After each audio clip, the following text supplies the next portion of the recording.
Thanks for watching the Council in Brief. I'm Susan Kennedy. We're here with all the news of the Montgomery County Council.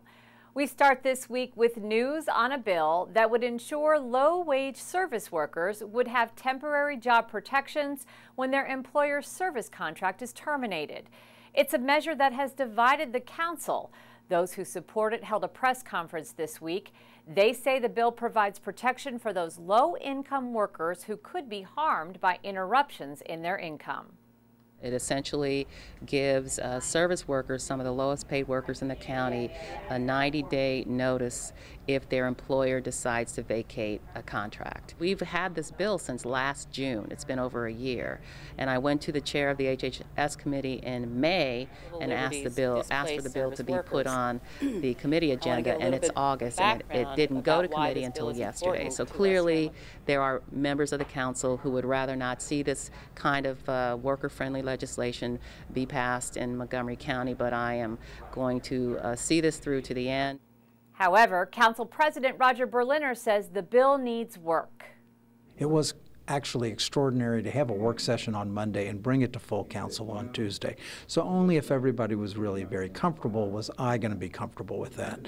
Once I understood that a majority of people weren't comfortable, then it made it clear to me that we don't need to rush this. There is no emergency situation that calls for us to rush it, and we need to be thoughtful legislators and approach it in that manner. Members of the council and the Fairfax County Board of Supervisors held their first ever joint meeting recently, and the focus, transportation. Specifically, how to ease congestion on the connection between the two counties, the American Legion Bridge. Both would like to see the bridge expanded with bus rapid transit service. Did we solve any problems? No, but I think we focused on a set of work issues that are critical to the region, probably the most important ones of all. Metro is the backbone of the region, and it supports us all, but it's part of an overall consolidated transportation network, and I think that's how we have to look at our systems of mobility. Several local and state officials participated in a forum at the Long Branch Community Center to discuss the recent Health Enterprise Zone initiative that was passed during this year's legislative session. The law budgets $4 million to create and support 2 to 4 health enterprise zones in areas with existing health disparities among minority groups. The program aims to attract physicians to underserved areas. We have about 120,000 people in Montgomery County without health insurance. And of course there's great disparities.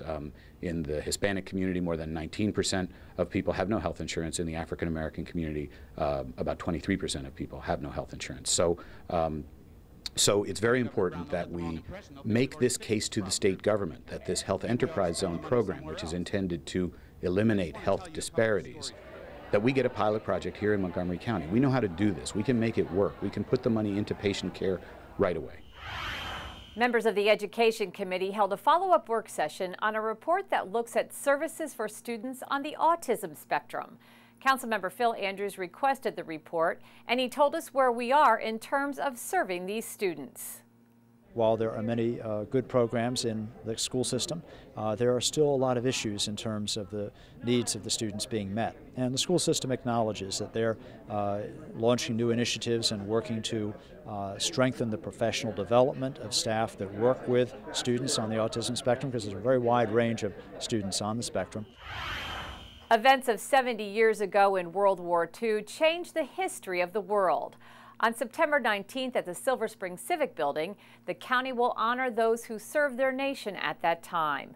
Montgomery Honors World War II Vets event organizers are currently seeking to contact more veterans who will be honored on September 19th. For more information about the event, call 240-777-7929.